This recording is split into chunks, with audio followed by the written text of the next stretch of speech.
Hello everyone, this is Carlos the roofing guy from Advanced Roofing Systems. Good morning. Today we're in Pacific Palisades, and as you can clearly see, one of the benefits of being a roofing contractor in Southern California is these amazing views. We don't get them often, but every now and then we get these job sites that are just a pleasure to work in. On this particular roof, we are installing the CertainTeed Landmark Pro Solaris shingles. The homeowner has opted to go from the existing tile roof to a shingle, and they've selected the CertainTeed Landmark Pro Solaris. Hello everyone. So today's the day after the tear off and we're waiting for inspection. So a few things to point out is one is we built a cricket, or what some people call a saddle, behind the chimney. The idea behind this is that now when we have water coming down the roof, it'll go around it. We will put a modified bitumen material, and we're going to put our metal around the chimney. But the first thing that we did is we created our cricket. The other thing is the ridge ventilation. You know, every job that we do includes ventilation. I cannot stress how important ventilation is. So I just want to show it to you guys here, where we cut 1.5 inches on either side to create a ridge ventilation. Later on during the installation process, we're going to put our ridge vent that prevents bugs or insects or wind-driven rain from coming in. Now, on this particular job, there wasn't that many or that much wood that needed to be replaced, but we did put a significant amount of plywood along the edge. And one of the reasons for that on this job is that they had tile on before, and instead of having your typical or your standard eave riser, which allows you to put your tile on top, they used fascia, and a lot of that wood on the edge was damaged. The other areas that we replaced is along the field. We had to replace a few sheets. Now, one thing I want to point out on this job, at some point they had repairs made because they had leaks, and what they ended up doing is putting a peel and stick underneath the tile. This is impossible to remove, so what we did is we took off as much as we could, and now we're going to allow the inspector to decide whether this is acceptable or not. The reason why we're doing that is because we could put new plywood on for the customer, but that adds cost that may not be necessary. What the inspector is looking for is to make sure that the decking is in good order and that we can install our roof on top of that. In a lot of cases, they will pass, but honestly, we're going to have to wait to see what the inspector says. So again, this is done to see if we could save the homeowner money and not just charge them to replace all that plywood. The other wood that we replaced is shiplap.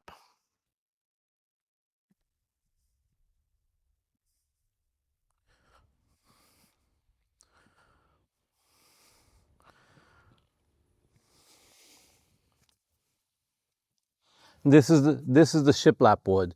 Oftentimes on most roofs, or most roofs that are not flat, you have eaves, and the eaves is an area like, if, for example, if we were on the ground level, we could walk up and look above, and we would see the ceiling, if you will, or the roof. So the roof deck. So that's the shiplap.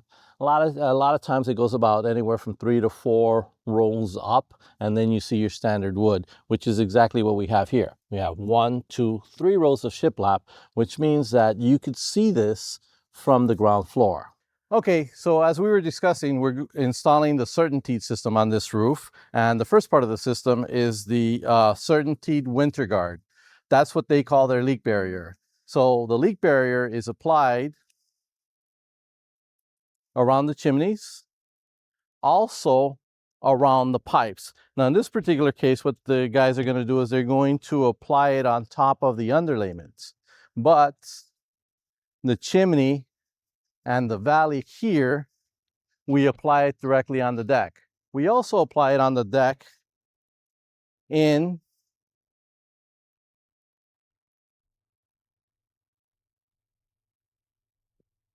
the roof wall section. Now, our guys are a little fast, but they have applied the leak barrier here along with tin shingles. Now, in an earlier video, we mentioned tin shingles, which is basically this. So what they do is they take these tin shingles and stagger them with the seam pointing down. Okay, so the next part of the system is to put the starter. Again, you want to have your adhesive strip at the bottom and not at the top. We want to have the starter overlapping anywhere from 1 inch to 1/2 inch. In this particular case, the guys have put it 1 inch off the edge. Okay, so as you can see, they've already started putting the shingles on there. Okay, so the next part of the system is our drip metal. Our drip metal, again, we're doing a 2 by 4 by 4. 2 is what goes down on the fascia, and 4 inches into the wood deck. As mentioned before, a lot of roofers do a 2 by 2, but most manufacturers require that the metal come into the deck at least 3 inches. So we use a 2 by 4, which ensures that we qualify for all the manufacturer's warranties. The other thing we do with this is that we overlap the drip metal about 2 inches. That's good practice. So if you have any water penetration, you have at least 2 inches there. So as you can see, our guys are moving right along. This is a very simple roof to re-roof. So as I'm going through every part of the system, they're way ahead of me. You can see the shingles being installed already on that gable. But the next part of our system is the underlayment or the roof deck protection. In this case, we are using the Diamond Deck synthetic underlayment. As you can see, they're almost done, but I did want to show it to you. It is a synthetic underlayment that's energy efficient. So as you can see, our guys are moving right along, but I wanted to take a moment to discuss the valley. In the earlier shots, you saw how we put the leak barrier down, then we put our underlayment, and we started overlapping the shingles from this side of the valley to this side of the valley. Then what the guys do is they get some mastic and they run it alongside the valley and put another layer of shingles all across the valley. Okay, so when they come up with the shingles over here, they will overlap them to here and they will do one final cut to make it an even cut line. Okay, so as you can see, the guys are moving along, so they have already begun to install the shingles. On this roof, we're installing a CertainTeed system, which includes the Landmark Pro Solaris shingles, which is here, and you can see that they've already begun the install.